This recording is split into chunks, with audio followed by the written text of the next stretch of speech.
Hi, this is Lethea with Farmview Creators. Today we're going to work on the Sunflower and Bees Hutch from the Rust Covered Cottage by Christina. This kit is so adorable. I love all the tiny little details. So I'm taking a sticky board and taking all the little pieces and categorizing them on my sticky board by what colors I'm thinking of painting them in that moment. Just making sure that they are on sticky spots of the board because it is probably on its third or fourth use. I'm getting all of those tiny little pieces. I love them. It's just so intricate and detailed, so fun. I'm gonna make another sticky board for the actual hutch because I have learned the hard way that it is best to get all of this stuck down. I'm trying to keep the shelves and drawers intact so that it'll look cohesive as I paint it and then put it back together. And I'm gonna go in with my favorite stain, which is Couture's Van Dyke Brown Semi Gel stain. And I'm using my sponge to go over the backboard and all the shelves and the actual hutch piece, and then I'm going to hit the little easels, and I will go back later and get the back side of those easels too. I just love the depth and richness of the Van Dyke Brown. And I decided I wanted to stain a few of the little pieces.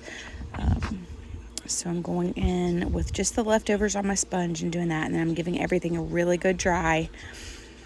Now I'm going to go in with my Sweet Pickins Beeswax, which I like to get really soft on my finger, and I'm just going over all of the scored lines on the background and the little edges, and then spotting it on the drawers and the actual hutch. This will resist. It's also really good for your hands, so I always rub it on my hands, and they smell great, really good. Now I'm going to go in with my Couture acrylic mineral paint in the shade Farmhouse Linen. I love this shade. It's just a really nice neutral, just slightly off-white. And I'm just giving it a rough brush over because it's already resisting with that beeswax. And then I'm going to go in with my painter's tape, and I am going to chippy it by pulling off the paint from the beeswax. And I put a lot on that background, so it really pulled there. And then on the shelves and stuff, I just kind of did it spotty, so not as much is coming off there, and that's exactly what I wanted. And just change pieces when you feel like it's not sticking anymore.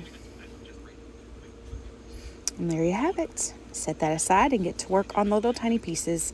You know I love Spanish Sunrise for my yellow, so I'm going in.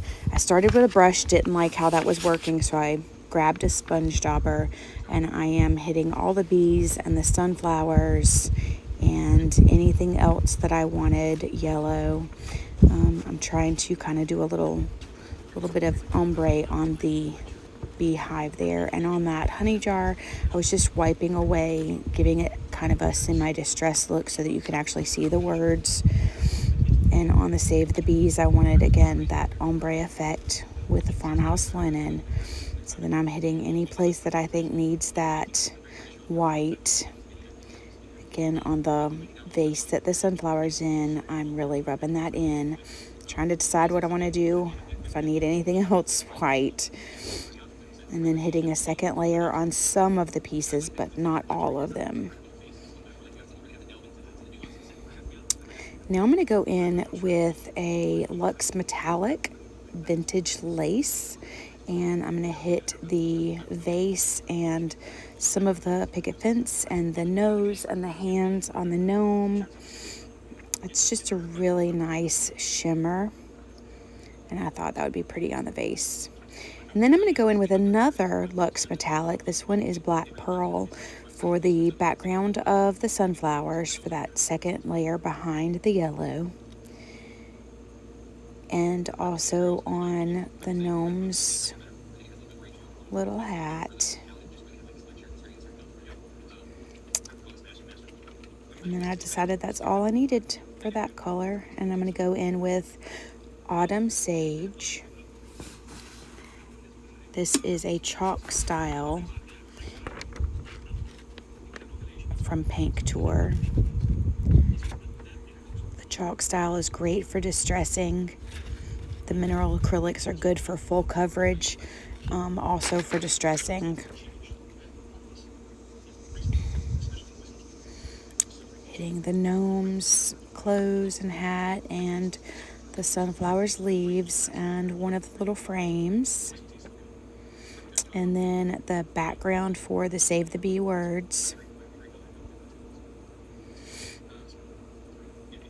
And getting another little coat and touching up some areas.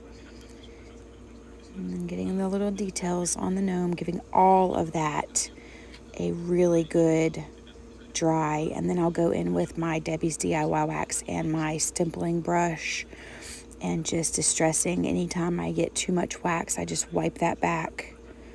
No big deal. If you have way too much and it's not wiping back very well, you can always go in with a baby wipe.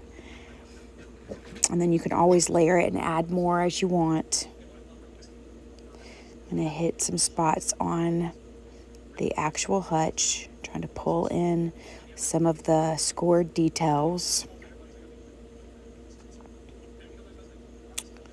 And the edges, I had a little bit of paint gooped up there, so I was scraping it off. Getting those knobs. Distressing over the scored lines really brings them out. And now I'm going to go in with my favorite top coat, Dead Flat. I love this top coat because it's very easy to use. It takes out all the shine and gives it a layer of protection. I usually only do one thin layer over my pieces. I like to do it before I glue down so that it doesn't kind of clump up in the corners. I gave that a really good dry, and now it's time to assemble. So I'm going to lay the pieces where I think they go, and then I'm going to use my art glitter glue to adhere them. This glue is really nice because it does not stick your fingers together. It also dries clear, and a little bit goes a long way. And there are score lines on the backboard for where that bottom piece goes. Then I'm going to lay all of the tiny little details around where I think I want them to go, just making sure that I like how they look before I glue them all together, because it's not too late to change any colors or make any little touch-ups.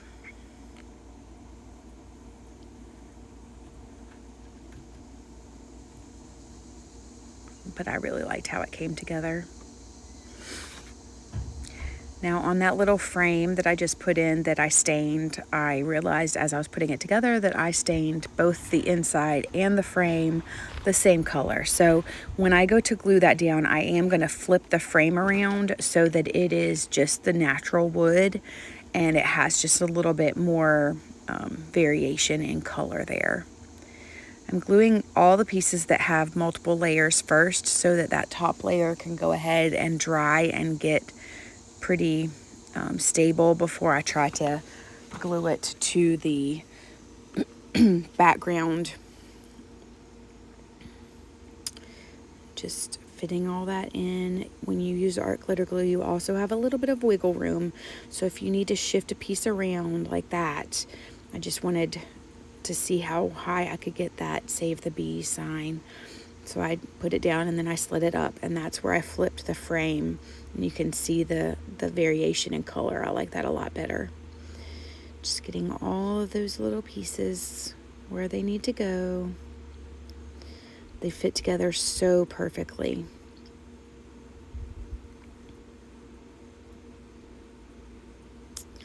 I wanted to put the sunflower vase on first before I did the bees on the edges, just so that I knew exactly where I wanted them to go. And there you have it. Look how cute that is. I love it so much. And there it is in the sunshine. It's just so pretty. I hope that you have enjoyed this video. If you did, be sure to like and subscribe. Thanks for watching.